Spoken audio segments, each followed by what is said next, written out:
دن میں وہ انصاف فراہم کرتے ہیں اور رات میں مریضوں کی عیادت۔ ان کے پاس پورے جہاں کا علم ہے اور ہزاروں آدمیوں کی طاقت۔ وہ بھاری سے بھاری شے بھی اٹھا سکتے ہیں اور کبھی میدان سے فرار نہیں کرتے۔ یہ وہی ہیں جنہیں ہم مشکل کشا کہتے ہیں۔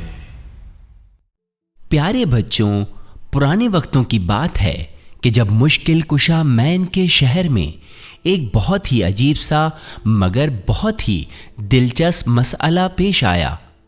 ہوا یوں کہ جب دو عورتیں ایک بہت ہی معصوم سے پیارے سے بچے کے بارے میں جھگڑا کر رہی تھیں، ایک عورت کہہ رہی تھی، چھوڑو چھوڑو، مت چھینو، یہ بچہ میرا ہے، مجھے دے دو۔ جبکہ دوسری عورت بھی یہی کہہ رہی تھی، جی نہیں، یہ بچہ میرا ہے، مجھے دو۔ اس شہر میں کسی کو سمجھ نہیں آ رہا تھا کہ آخر یہ مسئلہ کس طرح حل کریں، کہ اس بچے کی اصل ماں آخر کون ہے۔ بس پھر ہوا یوں کہ یہ مسئلہ جو کسی سے حل نہ ہوا، مشکل کشا مین تک جا پہنچا۔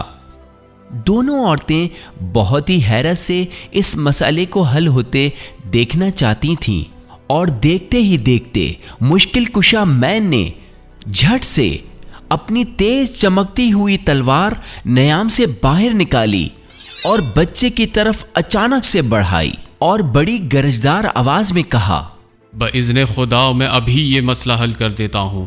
میں اس بچے کے 2 برابر ٹکڑے کر دیتا ہوں تاکہ تم دونوں کو ایک ایک حصہ مل جائے۔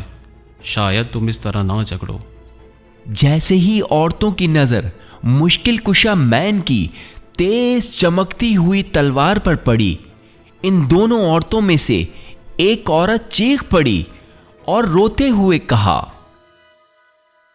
نہیں نہیں، یہ بچہ اس عورت کو دے دیں، مجھے نہیں چاہیے یہ بچہ۔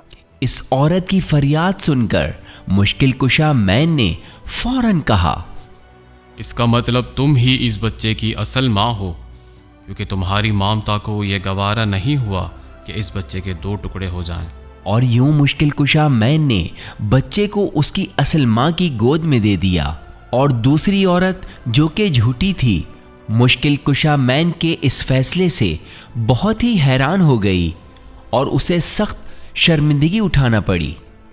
پیارے بچوں، دیکھا آپ نے کہ کس طرح مشکل کشا مین نے کتنی ذہانت اور عقل مندی سے یہ مشکل مسئلہ حل کر دیا جو کسی سے حل نہیں ہو رہا تھا۔ ہمیں چاہیے کہ کبھی جھوٹ نہ بولیں، کبھی کسی کی چیز پر حق نہ جمائیں، جو مانگنا ہو اپنے خدا سے مانگیں۔